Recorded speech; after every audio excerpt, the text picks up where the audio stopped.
Salut les amis, c'est Paolo. Bienvenue sur FastProg.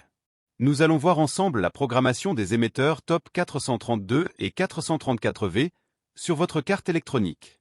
La procédure présentée dans cette vidéo est la même pour les cartes électroniques ZN7, ZBX7N, ZBKN, ZF4, ZL39, ZL57, ZL65, ZL92, ZL94 et ZLX24M. Assurez-vous tout d'abord du bon fonctionnement de votre émetteur en vérifiant que sa LED clignote lorsque vous appuyez sur celui-ci. Si ce n'est pas le cas, contrôlez que la pile soit bien en place et en bon état. La carte représentée comme exemple en vidéo est la ZN7.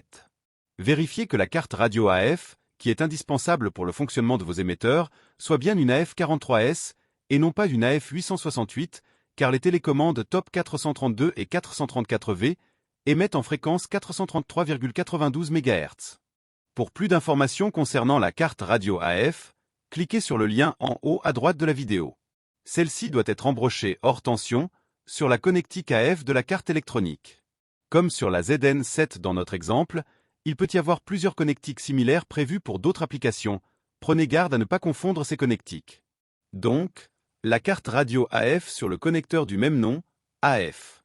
Voici les 4 choix de fonctions possibles pouvant être associés au bouton de votre émetteur. Le 1, pour la fonction pas à pas. Si vous attribuez cette fonction à un bouton de votre émetteur, vous pourrez effectuer l'ouverture et la fermeture avec ce seul bouton.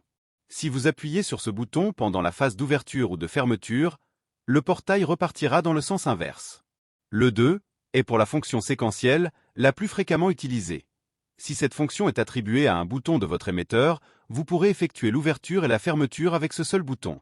En appuyant sur ce bouton pendant la phase d'ouverture ou de fermeture, le portail s'arrêtera et ne repartira dans le sens inverse que lorsque vous appuierez à nouveau sur ce bouton.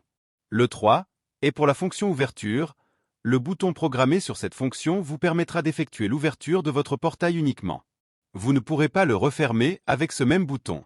Cette fonction peut être utilisée par exemple si la fermeture automatique est activée.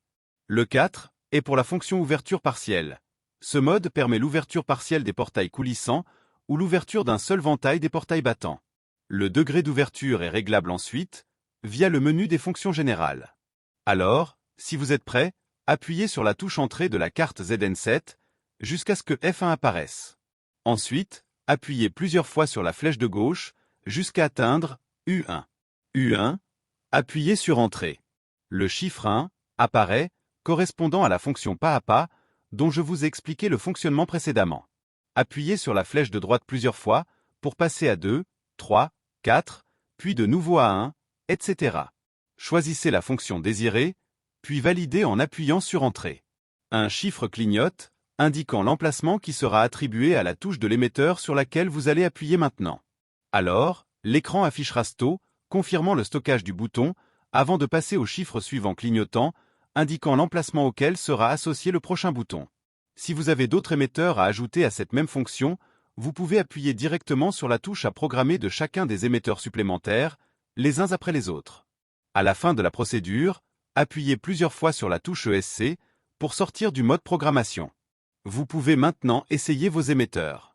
Si vous avez effectué une mauvaise manipulation et que vos boutons ne correspondent pas à la commande désirée, le plus simple est de supprimer les émetteurs de la mémoire et de les reprogrammer. Pour cela, appuyez sur la touche Entrée jusqu'à ce que F1 apparaisse. Puis, appuyez flèche de gauche jusqu'à U3. Une fois sur U3, appuyez Entrée. L'écran affiche Off. Appuyez flèche de droite, l'écran affiche On. Appuyez Entrée. L'écran affiche CLR, signalant que la suppression des émetteurs a bien été effectuée. Vous pouvez maintenant reprogrammer vos émetteurs en vous rendant à la fonction U1.